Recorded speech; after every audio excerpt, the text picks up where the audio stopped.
time to say goodbye to the chickens and the cows. As you can imagine, from the cows and chickens that you see, we could smell them. Wait, YouTube doesn't have smell-o-vision yet? Because you all should be a part of this experience.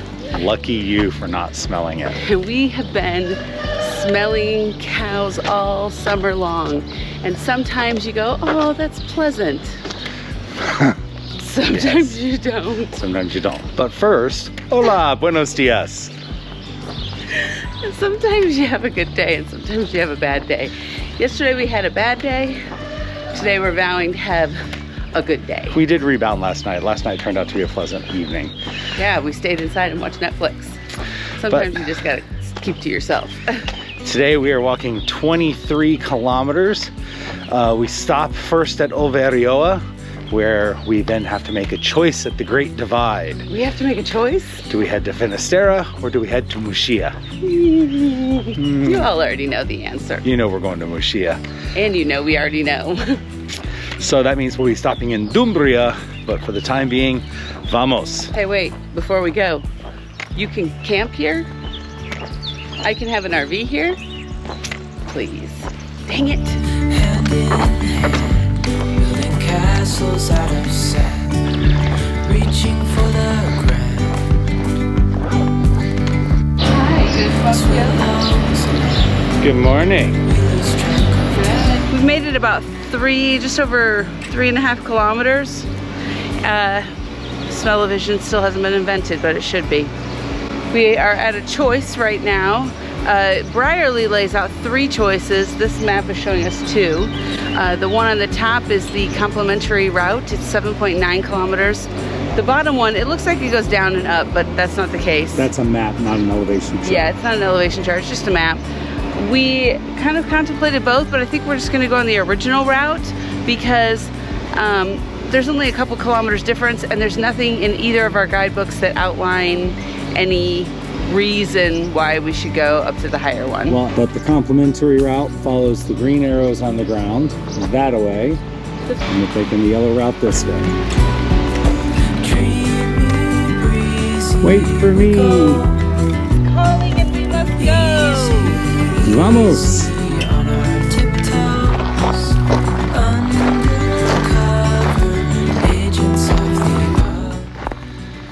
You can see some pilgrims down there below us. We were there just a little bit ago. We would hope that the path was taking us this way towards the lake, because that looks really pretty. But instead, the path is taking us this way. Maybe to the top of that hill? We're not totally sure. To the right. According to Wise Pilgrim, we're not on the Camino, huh? According to Wise Pilgrim, we are not on the Camino. Hallelujah, the Pilgrim Saints are smiling on us because we're not going that way. We're going this way. We're going down. So I think there's a strong possibility that we have reached our high point for the day. Tomorrow's problem in front of us. And yeah, what you see in front of us is indeed tomorrow's problem. So we always assume. In this video today, we want to talk to you about doing the route from Santiago to Muxia or Finisterre in 3 versus 4 days. If you do it in 3 days, the first 2 days are the same. And then on the 3rd day, there's a split that takes you to either Muxia or Finisterre. If you do it in 4 days, on your 3rd day, you make the split. We walked in 2017 to Finisterre, and we did it in 3 days. What do you think, Brian? We are doing this trip to Muxia in 4 days. And so the 3-day means, honestly, you've got the 2nd day is 34 kilometers, which makes it one of the longest stages on the entire Camino. Yeah. And I'm not a fan, because that huge hill we just climbed would have been towards the end of our 2nd day. And this has been a rough climb, especially if it was in the afternoon and we were already tired and hot and hungry. And yesterday we were very crabby, so that would have been miserable. You don't know it because we didn't put it on camera, but yesterday was not a good day. Okay, I have a different point of view. So I think that I would prefer to do it in 3 days. And forgive me, I'm holding the camera today, so bad camera angles. I would rather do the walk in 3 days. And here's the reason why. The first day is going to be great no matter what, because you're leaving Santiago, you're excited to start the new adventure. No matter how hard it is, you're great. Last day, fantastic, because, well, especially if you walk to Finisterre, the views on the third day are amazing. But the middle day is always the hardest day. It's the day where you're not getting anywhere fun. And, well, out here you're walking in the middle of milking barns and cornfields. Camera shift. Now it's dark, but you'll be able to see us both a little bit better maybe. Well, hello. I don't get paid for being camera girl. I'm only here for the eye candy, can't you tell? Anyway, I think that it's physically best for us to do it in 4 days, but I think that I would rather push through and do it in 3 days. So you're saying mentally it's 3 days, but physically 4 days. Then the next question's gonna be, it's not gonna answer today, which one do you walk to first? Finisterre or Muxia? Or Finisterre. And we're kind of torn about whether we made the correct decision to walk to Muxia and then on to Finisterre, or should we have walked to Finisterre and then on to Muxia? Only time will tell. But in the meantime, it's about to get steep going back down. Yay.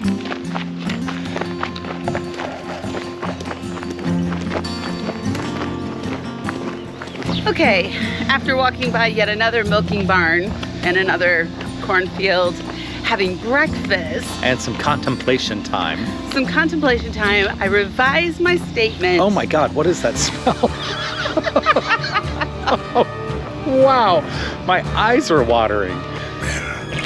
A smelly smell that smells smelly. Okay. Contemplating. 3 versus 4 days. Revised statement. I would say I would do this walk in 4 days if I were walking to Finisterre, which actually was our original plan. And then we decided we wanted to walk to Muxia first because we wanted to end in Finisterre because it's our favorite. Oh, did I just give something away? Anyway. So why is it exactly that you would want to do 4 days if we were walking to Finisterre? Because the first day we would keep the same, Negriera, we would walk there. Second day, we would walk to Santa Marina, or I would actually encourage you to walk a little bit further. I would agree with that. There are a couple of better, we were not super thrilled with Casa Pepa. It has really good reviews, but our experience wasn't in line with the reviews. I wouldn't stay there because in the entire summer, have never felt like I was treated poorly until last night. So let's just leave it at that. And a little bit further, there are 2 or 3 more albergues. Just Okay. literally less than a kilometer further. But if we were walking to Finisterre tonight, we would be staying in the village of Siine. Say. It's C-E-E. Say. It's on the ocean. It's gorgeous. We've had cocktails there before. We would be seeing the ocean today. There's kind of a little resort vibe to some of the places. So it would be a great place to stay and then walk into Finisterre. I feel like that would be a beautiful 4 days. And if you time it right, after Feast Day in Santiago, there's also a medieval festival that they have there in Say. But you'd have to time it just right to walk into that. So that would be my 4 days. This walk to Muxia has got me a little bummed out because we don't see the water until Muxia. I'm excited for what we're doing and where we're ending, but I would do it different next time. Plus, we're kind of figuring it out for you. So, I guess don't be like Brian and Michelle. I mean, that's a life lesson right there. Don't be like Brian and Michelle.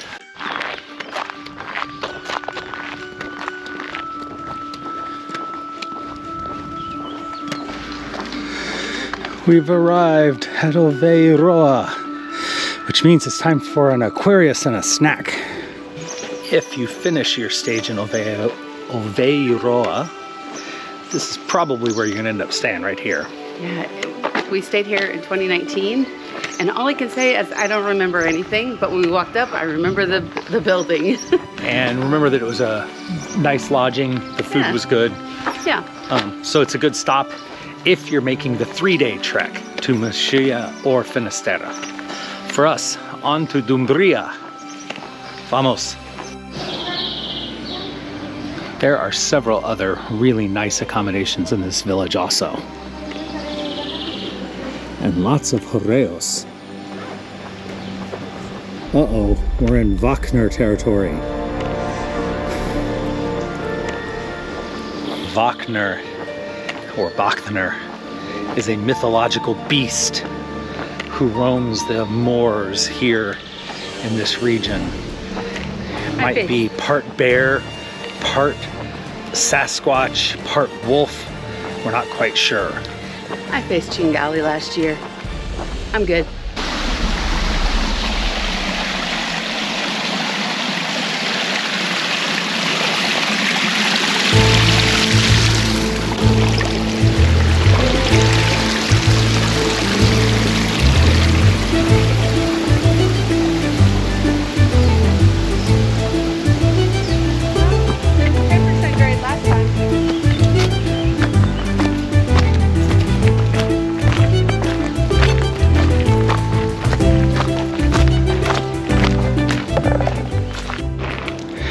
If you decide to spend the night in Orlogoso, then there's a couple of albergues there, some beautiful views, And just 500 meters from the center of town, they've got a swimming hole.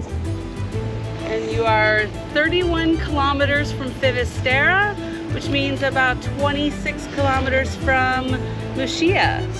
just past Hospital is that little bar right there called O Castellino. The little bar back there called O Castellino. It is the Last Chance Saloon. From there, it is 15K to the village of Siine. Where you're gonna have seaside views. But there's nothing between here and Siine on the route to Finisterre. Now, if you're walking on to Muxia, you do have the stop of Dumbria.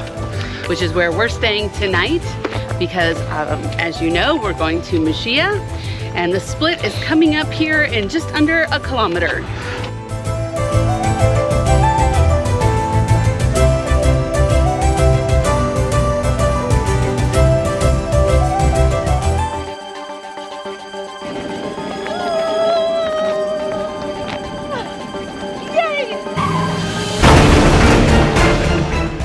I'm fine, it's fine, everything's fine, it's all fine.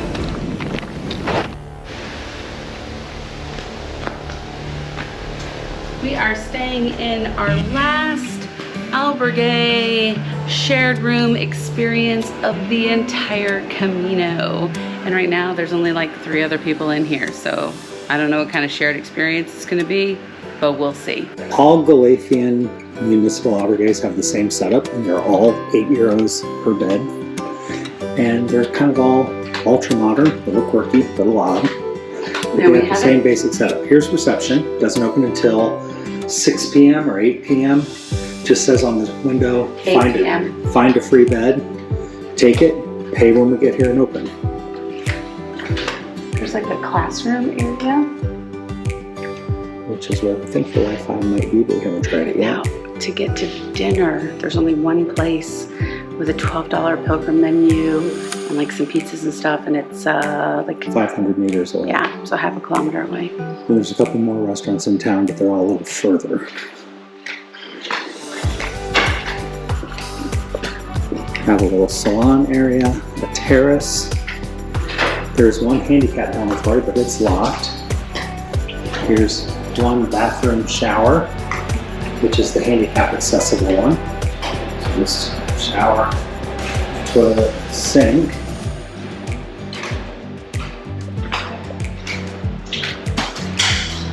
And we come this way.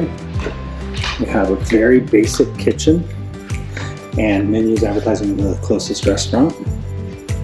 There's actually a supermarket and a bar all in one.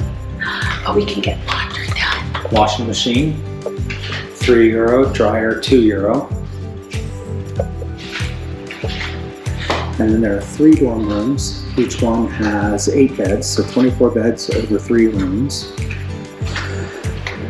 Here's the men's shower room, the women's shower room. And as of right now, our bedroom is just us, so we can show it to you. Yeah. So I took a bottom bunk, Michelle took a bottom bunk, and right now everything else is empty. It's not the best kind of bunk beds. The best kind of bunk beds allow you to sit down and put your head up still. We have not actually had a bunk bed that's been this low so far, but the mattresses are really comfortable. And they're all kind of coated in rubber, which we've been seeing a lot this summer.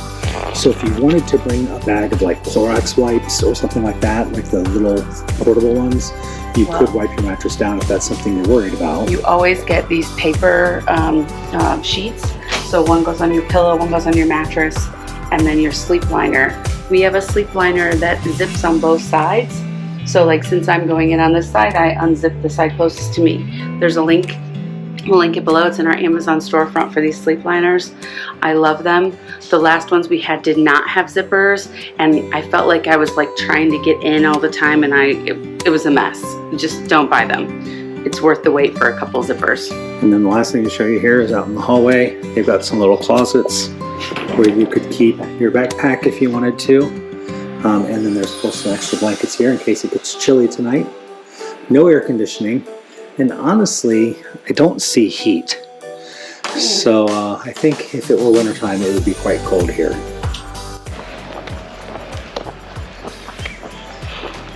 Hello.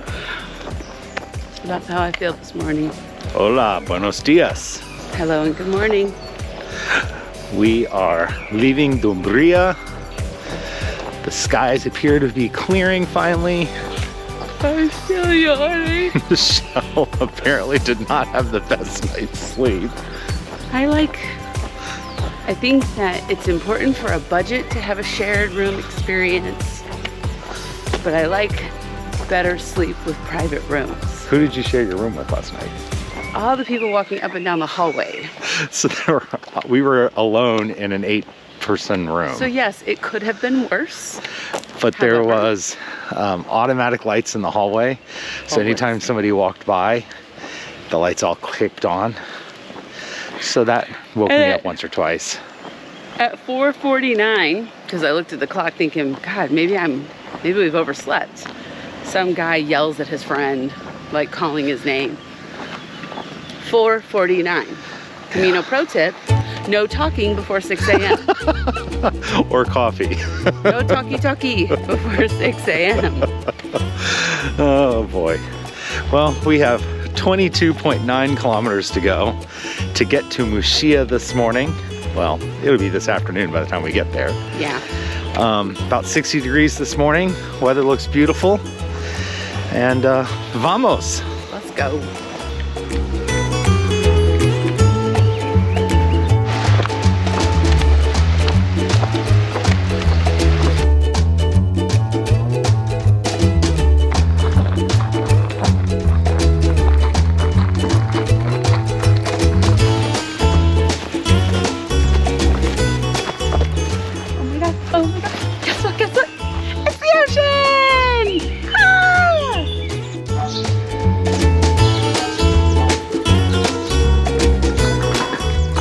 It's interesting, since we left Santiago, we haven't seen a single church that was open. However, here we do have a monastery. It's now a hostel.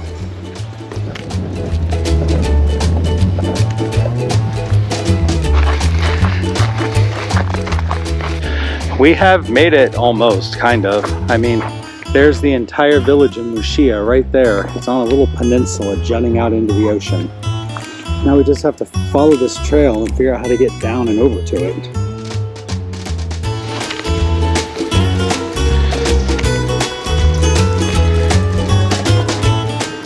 Still 2 kilometers from the lighthouse, but we have made it.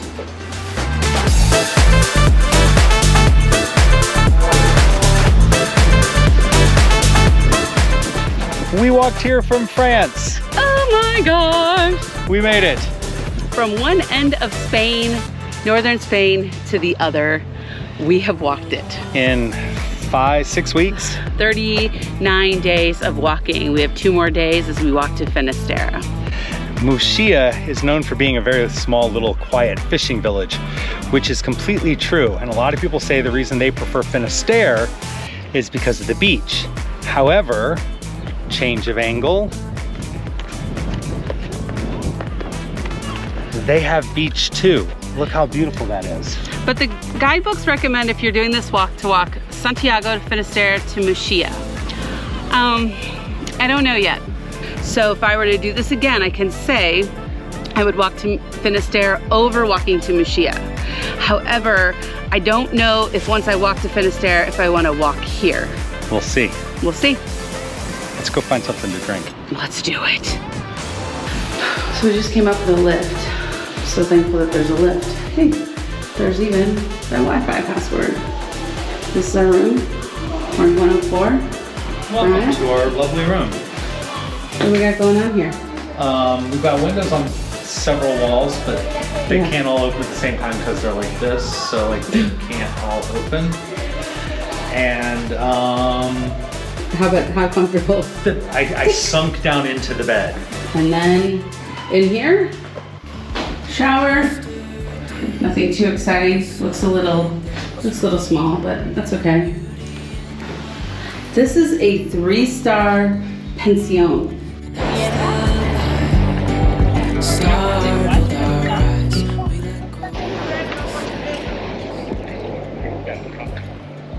Here at Muxia's version of the end of the earth, not only is there the church that I just showed you, but there are also 4 giant magical stones. This first one in front of me is one of them. And these stones, legend says, were the remains of a stone boat that showed up here around 40 AD, guided by angels carrying Mary. And she appeared to St. James and to tell him not to be discouraged about bringing the gospel to this part of the world. Now, the fact is that the stones are actually ancient dolmens, and they predate St. James by about 2,000 to 3,000 years. Here's another big one right behind us. This stone has magical powers to foretell prophecies. You can ask it a question, and if the stone moves, the answer is yes. Hey, if Brian. the stone doesn't move, the answer is no. Have you checked Google lately? Insert fact checker. No, the stone's not moving. See? Fact check. Dreamy, breezy, we go. Easy, easy. In Muxia, if you're looking for the 0 kilometer marker after you get to the church, You just have to walk up the hill a little bit. Hey, they made it! 0K marker. Woo! We didn't quite walk to Finisterre and Muxia, but we're here. We're here! Pick up your heels, woo, look out. Fantastic. I'm not holding you up. this is my poor man's drone shot of Muxia. In order to get it, we had to climb to the top of Monte Caprino. But that's the whole village of Muxia. It's out on this little peninsula. And if I turn to the west, Finisterre is way off that way, so you can't really see it from here.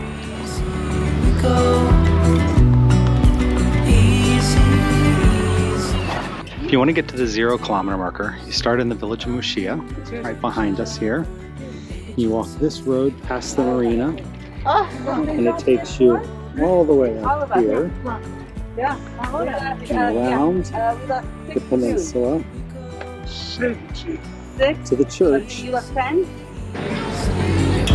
Tiptoe